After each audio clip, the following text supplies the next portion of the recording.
Combine flooding rain with a high tide and this is what you get. This morning, Chinderah shops were just centimetres from inundation. Owners, though, weren't rushing to move stock. Haven't really got any plans, just take it as it comes. Riverside caravan parks were worst affected, many cabins completely surrounded, Fingal Head was cut off and properties were in the firing line. It's the worst we've seen it, and they said high tide's not for about another hour, so we're a bit stressed about that. At Timbolgum, riverfront living was taken to the extreme. The Tweed River isolated the village. It was the Bennetts' first flood and they called on flood veterans for advice. Lifted everything up off the ground and onto the back deck and get the car out. All that residents can now do is wait for the water to subside. Many have stocked up on supplies because they know that could take a few days.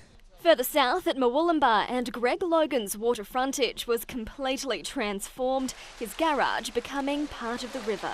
It's just cleaned the garage for us, so it's good. Many parts of the town are already flooded, but the worst is still to come. Up to 200 residents in South Murwillumbah have been urged to leave their homes, with a river peak of 5 metres this evening set to go over the levee. In that time frame, we'll launch our boats, have them ready there. We'll then go along and door knock and see if anyone wishes to leave. An evacuation centre has been set up at the Catholic Hall, but many locals are choosing to stay put. So I live upstairs, so I just lift a bit of gear up. That's it. But water isn't the only issue. Gale force winds knocked trees and power poles to the ground, some dangerously close to properties. 18,000 homes across the Northern Rivers are now without power, and it could be a while before it's restored. Anna-Lise Rosendahl, NBN News.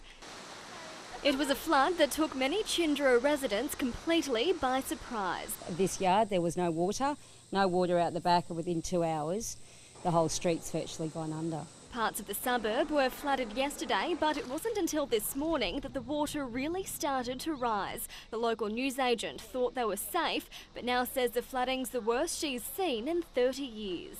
We didn't get our sandbags till this morning, or late, so it was too late to do anything by the time we got them. The water was already coming in. Jo Lansky woke up to water in her spare bedroom. She just installed brand new carpet. Totally unexpected. Last night we thought we had a couple of drinks, a game of cards, we were all happy, the power came back on, and now I have no power because the power points are under the water. Kayaks became the preferred method of travel, while some settled in to enjoy the spectacle. We're enjoying it good, you know. Just hope a bit more rain comes in. Murwillumbah was bracing for major flooding overnight, but the Tweed River didn't breach the levee. 17 people chose to evacuate, with some houses swamped and low-lying areas inundated. I think in a way we were fortunate because the predictions of the flood heights didn't eventuate.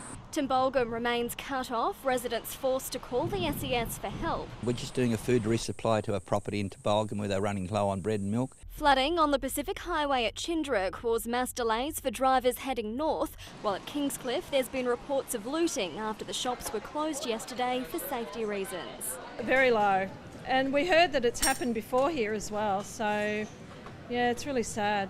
And as the Shire now turns to recovery mode, the next step is assessing the damage, and the figure is expected to be in the hundreds of thousands. This afternoon, Tweed Council was declared a natural disaster zone, making it eligible for relief funding. Anna-Lise Rosendahl, NBN News. At Timbolgum, stories of heartbreak. Sam Hamilton had only just moved in, with $40,000 worth of belongings still in boxes downstairs. Yeah, I didn't get a chance to do nothing. Woke up in the morning and it was this deep. And then about 2 or 3 hours later it was that deep.